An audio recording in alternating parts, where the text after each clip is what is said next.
Në arën time ku unë mbillja grur, këta po mbjellin gur. E njëjta histori po ndodh nga Levani në Karavasta, nga Elbasani në Sarand. Dhe të gjitha këto ndodhin në Shqipërinë e këtyre politikanëve që po na thonë se na çojnë drejt Evropës.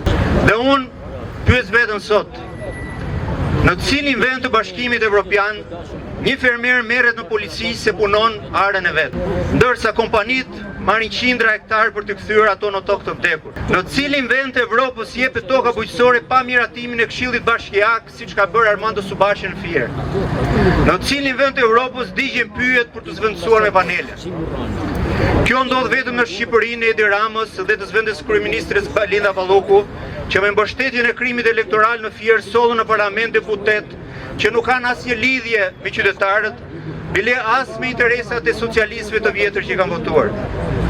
Edi Rama është politikani që në 12 vitet e qeverisjes së tij ka ndikuar më negativisht se kushdo tjetër në historinë e këtyre 35 viteve.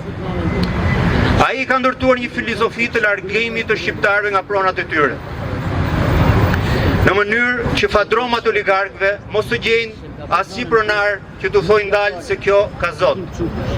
Në 2015-ën, Edi Rama miratoi ligjin e investimeve strategjike që legalizoi grabitjen e pronave publike dhe private. Në 2025-ën, aplikoi ligjin paketa e maleve me të cilën mundsonte vjedhjen e tokave malore. Dhe kështu Shqipëria ndërtoi në 35 vite më shumë se çka ndërtuar në mira vetë.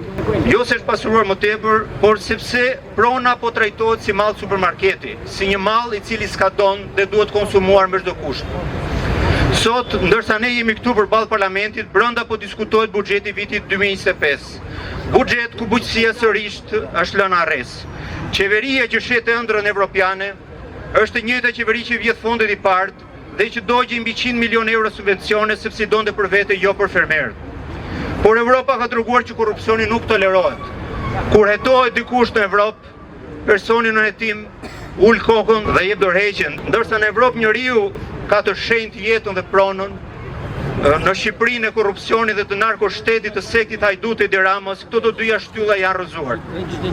Sot Shqipëria ka një kryeqytet me një kryetar bashkie që drejton atë nga burgu, një zëvendës kryeministre nën hetim që duhet ishte larguar një orë më parë, dhe një kryeministër se nuk ka më ku të fshihet. Prandaj ne, për të mbrojtur interesat e popullit, kemi dalë sot para parlamentit dhe i kërkojmë atij që të shkarkoj kryeministrin Edi Rama, të shkarkoj zëvendër ministren Belinda Balluku.